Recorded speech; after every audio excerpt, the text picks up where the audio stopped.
Hey everybody, we're the Love and Hustle Couple. I'm Thomas. I'm Terry. And today we're going to bring to you the top 3 things we wish we would have known before we became Airbnb hosts. So we are super hosts, and we got that status by being the top host in the company. By offering great service, hospitality, great reviews, all the good stuff. So we wanted to share our knowledge on how we got to be super hosts and to help out newbie hosts that are thinking about doing it. Exactly. So today we're going to, like I said, we're going to bring the top 3 things to you we wish we would have known before we became Airbnb hosts to kind of give you guys something to look forward to or to help you decide if this Airbnb thing is really for you. So, number 1. You want to make sure you're tolerant of having other people in your home. Definitely. I think that's probably the number one thing that stops people from doing Airbnb is the fact that, I don't want somebody in my house. So you want to make sure you're tolerant and open-minded. Yeah, definitely. I think being tolerant of other people's cultures, of the way other people think, smell. I say smell, cooking, and people's loudness level are the top 3 things I kind of could think of off top that kind of can conflict with you. A lot of people are sensitive to smell, some aren't, and sometimes people cook and food from their cultures or just even like just people of the same culture, like they might like something that you don't necessarily agree with that smells up your whole house. So that's something you got to be kind of cognizant of. Or some people are needy.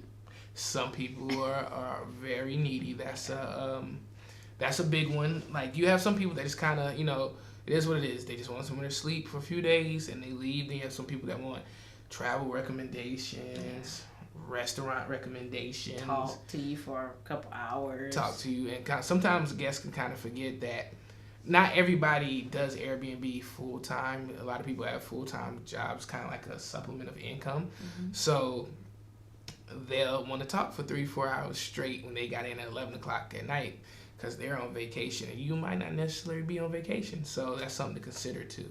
Yeah. Consider the places in your house. I don't know if it's going to be upstairs, downstairs, down the hall, basement, whatever it is. Some people's loudness level or how loud somebody thinks what loud is not necessarily yours. So you have to be okay with that. Sometimes you just got to develop this kind of thing like, I'm just going to brush stuff off my shoulder and don't let things get to you. So before you going into it, just know your tolerance level and what you're willing to accept and not accept. And if there's 10 things that you will accept and won't accept. If you're more on the side of not accepting things, then Airbnb might not be the perfect match for you. Yeah, and I thought of a good example was we had the lady who stayed here and our air conditioning unit was outside of her window. Oh, yeah. And she was really sensitive to the noise. Apparently it was keeping her up all night. Something me and Thomas, we lived in the house months, and we've never noticed this humming. Yeah. Well, keep in mind, we have a newer house, so the air conditioner's outside. It's not like an older house where it's inside, it's big furnace and makes all this noise. It makes a slight hum that you can never really hear, but she said it kept her up and she couldn't sleep. But keep in mind, we had other guests in the house too, so it was a little hot. So we almost had to suffer through a night of heat just because she said it was, a little unbearable for her, which we never heard it or never even received the complaint. So those are just type of the one-off situations that you gotta be prepared to deal with also. Yeah. Number 2. Yeah, so that kind of rolls us into, we kind of said what we said about accepting other tolerance, but then it's stuff that you don't necessarily have to accept, which goes into having boundaries. So if you have a particular party of your house or some fancy things or china or something like that, you don't have to give guests access to that area. If you have a basement that's your man cave, all hands off, you can keep it like that. Nobody has to go in there, and if they do go in there, then it's it's consequences that they can face. Yeah, wow, you made it sound like prison time. Well, I mean, not like throw the book at them, but Well, yeah, I think you just want to clearly define what's your personal space and what's not, what's off limits and what's not. Like, if you got some china as a wedding gift that's really sentimental to you, kind of either don't put it out or clearly tell people, hey, these are your cups over here. These are mine. Just don't use them. And you got to think people are in a rush. They're on vacation. They're not thinking about that. They still might use them. So take everything with a grain of salt. There's things we put in our boundaries that we kind of have to tell people, hey, that's not really in our rules, things like that. As far as rules and how to handle those situations. We get into that a little bit later, but yeah, that's something you kind of want to set up when you're doing your Airbnb profile and things, is boundaries. So, because when we first started, it was kind of like a live and learn thing. We had boundaries mentally that we thought most people would just honestly respect, but don't go assuming that, because people are different everywhere. What I think are boundaries people should know, people don't know. So if you have it clearly written, it's kind of, it won't necessarily stop people, but it will kind of say, hey, don't do this, because if you refer to this, I already said don't do that, because that's my personal things. And a lot of times, if it's something really a keepsake thing you don't want people to use or sit on or something, just move it out altogether.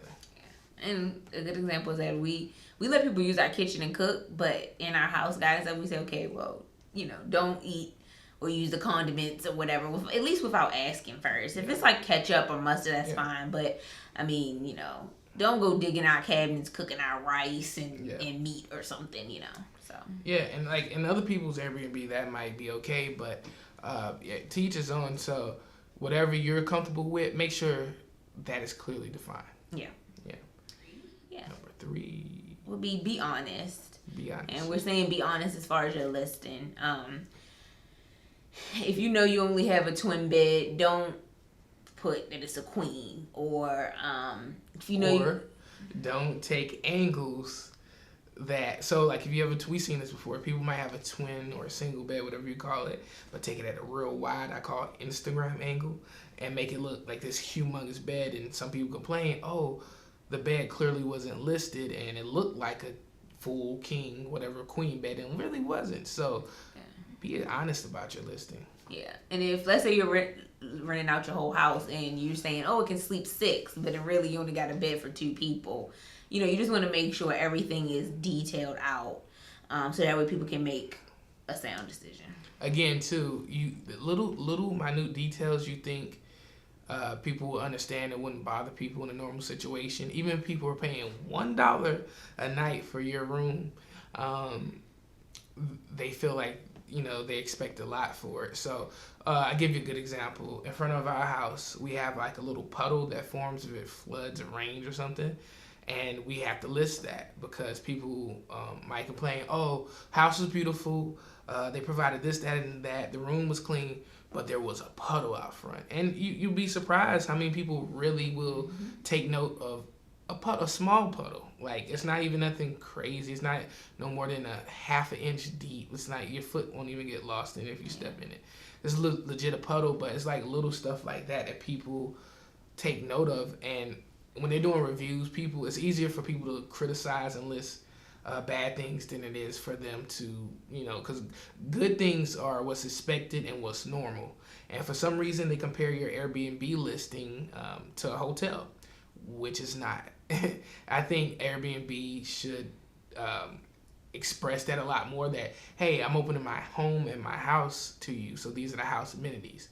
But with that being said, like Terrence said, be honest, be frank. If there's a puddle outside, list the puddle if it occurs with rain.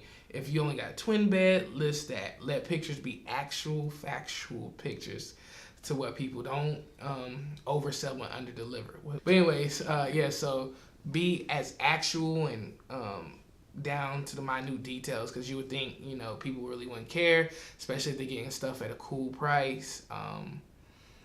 Be actual, like, list all the details. And we go a little bit deeper on our email list of our monthly tips, that how to list things properly and get the best results instead of making mistakes like we did.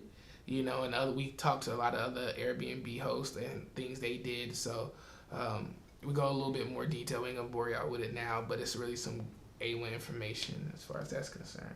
Yeah, and then also, like with our rooms here at the house, we don't have TVs anywhere in the house. Mm-hmm. So we just tell people that up front. It's like, there's no TV. We have Wi-Fi, internet. If you want to bring your own devices, you can. But if we were to take a picture of, we have a TV in our room, but if we were to take a picture of our TV, people might think, oh, I thought that was in the living room, or I thought that was in the room. So it's like, you just want to be as accurate. And not only do we not when we on the pictures do we not show a TV in the room, but you also have to list there is no TV in this room, because even when people not seeing the whole 360 view of the room, basically, they will still assume there's a TV in the room somehow, and kind of learn it the hard way. And people, that's why I just say list everything, even things you think you don't need to list, because it's just better that way. Yeah. So just be honest as possible. Be over honest. You know, like I said, undersell and over deliver. Leave to please guests. And like, the reason why we're harping so much on this is because that affects your Airbnb rating. And Superhost, like we are, it's really hard to get to, and it's really important financially for you and support wise, and a lot of perks that come with it via Airbnb. So we get more into the going on of Superhost and things like that a little later. But yeah, so be honest. Recap. Be honest. Be tolerant. Have boundaries. And have boundaries. Boundary box. But yeah, so that's our 3 things that we would say make sure you follow up on before you become an Airbnb host.